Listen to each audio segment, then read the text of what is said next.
আপনারা কি কেউ ভূত দেখেছেন? যদি দেখে না থাকেন তাহলে দেখুন, হবিবপুরে, মালদার হবিবপুরে একটা বুথেই এইরকম ভুতুরে ভোটার আছে।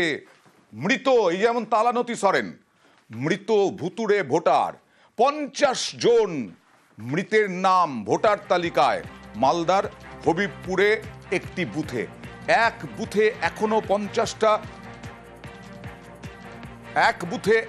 50টা মৃত ভোটারের নাম কিভাবে দেখা গেল? সরাসরি চলে যাব সেবকের কাছে। সেবক,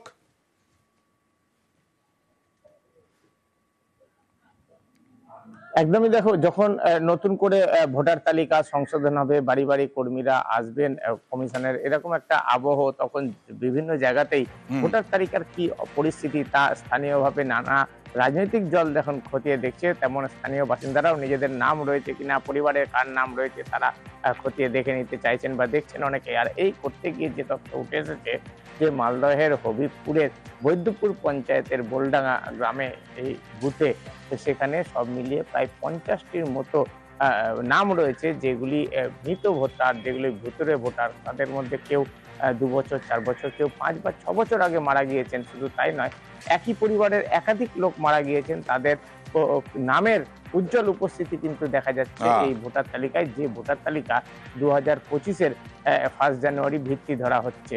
স্বাভাবিকভাবেই প্রশ্ন উঠছে যে বারবার যখন সংশোধন হয় তখন এত যে মৃত ভোটার সেগুলি বাদ যায় না কেন?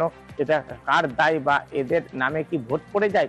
পরিবারও কিন্তু সংশয়ে, তারাও বলছেন পরিবারের লোকজন কয়েক বছর আগে মারা গিয়েছে, সেই নামগুলি বাদ দেওয়া হোক।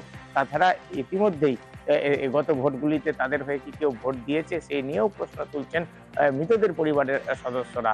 আর এই নিয়ে স্বাভাবিকভাবেই শুরু হয়েছে রাজনৈতিক চাপানোতর, কারণ বিজেপি বলছে যে এই ভুতুরে ভোটাররা তারাই শাসক দলের ভবিষ্যৎ, আর শাসক দল বলছে যে এগুলো সবই নাটক বিজেপি। ওকে, কেন এদের নাম চলে আসছে?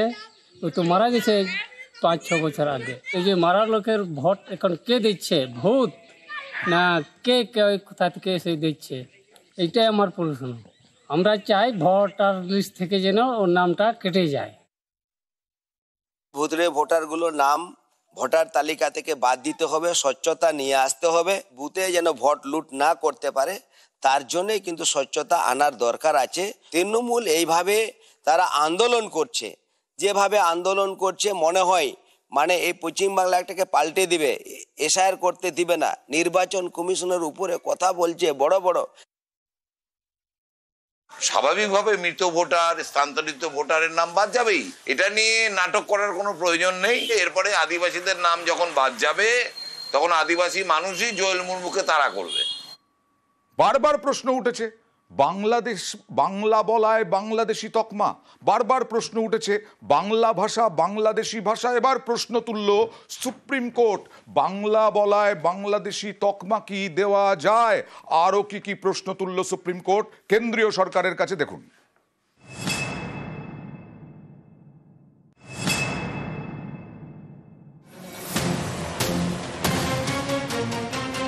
ভিন রাজ্যে বাংলা বলায় হেনস্থার শিকার এ রাজ্যের পরিযায়ী শ্রমিকরা। বাংলাদেশি বলে দাগিয়ে দেওয়ার চেষ্টা, কাউকে রাখা হচ্ছে ডিটেনশন ক্যাম্পে, কাউকে পাঠিয়ে দেওয়া হচ্ছে বাংলাদেশে, এরকম নানা অভিযোগ। এবার এ নিয়ে প্রশ্ন সুপ্রিম কোর্টের। শুক্রবারের শুনানিতে দেশের শীর্ষ আদালত কেন্দ্রীয় সরকারের কাছে জানতে চায়,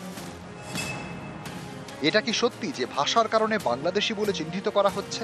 দেশে অনুপ্রবেশের ঘটনা ঘটছে, এটা অস্বীকার করার জায়গা নেই। বিষয়টি জাতীয় স্বার্থের সঙ্গে জড়িত, কিন্তু পাঞ্জাব এবং বাংলার একটি অতীত আছে। আমেরিকা থেকে কিভাবে ডিপোর্টেশন হচ্ছে সেটা সবাই দেখেছেন। আপনারা কি আমেরিকার মতো ডিপোর্টেশন করতে চান? এটা খুব জটিল বিষয়, আন্তর্জাতিক উদ্বেগের বিষয়। গত কয়েক মাসে একাধিক বাঙালি পরিযায়ী শ্রমিককে জোর করে বাংলাদেশে পাঠানোর অভিযোগ সামনে এসেছে। মালদার বাসিন্দা আমির শেখকে ফেরানো হয়েছে। এখনো বাংলাদেশে আটকে রয়েছেন বীরভূমের সোনালী বিবি। অভিযোগ, অন্তঃসত্ত্বা সোনালীকে জোর করে বাংলাদেশে পাঠিয়ে দেওয়া হয়। শুক্রবার পশ্চিমবঙ্গ পরিযায়ী শ্রমিক ওয়েলফেয়ার বোর্ডের দায়ের করা মামলার ভিত্তিতে শুনানি চলছিল সুপ্রিম কোর্টে। বিচারপতি সূর্যকান্ত, বিচারপতি জয়মাল্য বাগচি এবং বিচারপতি বিপুল এম পাঞ্চলির বেঞ্চে। তখনই সোনালী বিবির প্রসঙ্গ তোলেন পরিযায়ী বোর্ডের আইনজীবী প্রশান্ত ভূষণ। তিনি বলেন, অনুপ্রবেশকারী প্রমাণ হওয়ার আগে শুধুমাত্র সন্দেহের বশে কিভাবে কাউকে বাংলাদেশে পাঠিয়ে দেওয়া যেতে পারে? একটি নির্দিষ্ট ভাষায় কথা বললেই তাদের বাংলাদেশি বলে দেওয়া হচ্ছে, বাংলাকে বাংলাদেশি ভাষা বলে উল্লেখ করা হচ্ছে। সংশ্লিষ্ট রাজ্যের বক্তব্য জানার আগেই তাদের ডিটেনশন ক্যাম্পে পাঠিয়ে দেওয়া হচ্ছে। বিভিন্ন রাজ্যে হাজারের বেশি ডিটেনশন ক্যাম্প। পরিযায়ী শ্রমিকদের মধ্যে আতঙ্ক ছড়িয়েছে। গুজরাতেও একই ঘটনা হচ্ছে। এই মামলায় গুজরাতকেও যুক্ত করা হোক। পাল্টা কেন্দ্রের প্রতিনিধি সলিসিটর জেনারেল তুষার মেহতা বলেন, সংগঠন কেন মামলা করছে, কেন ব্যক্তিরা এগিয়ে আসছেন না? কিছু সংস্থাকে কিছু রাজ্যের তরফে ব্যাকআপ দেওয়া হচ্ছে। দেশে সিস্টেমেটিক ইনফিল্ট্রেশন হচ্ছে। এর ফলে দেশের ডেমোগ্রাফি বদলে যাচ্ছে।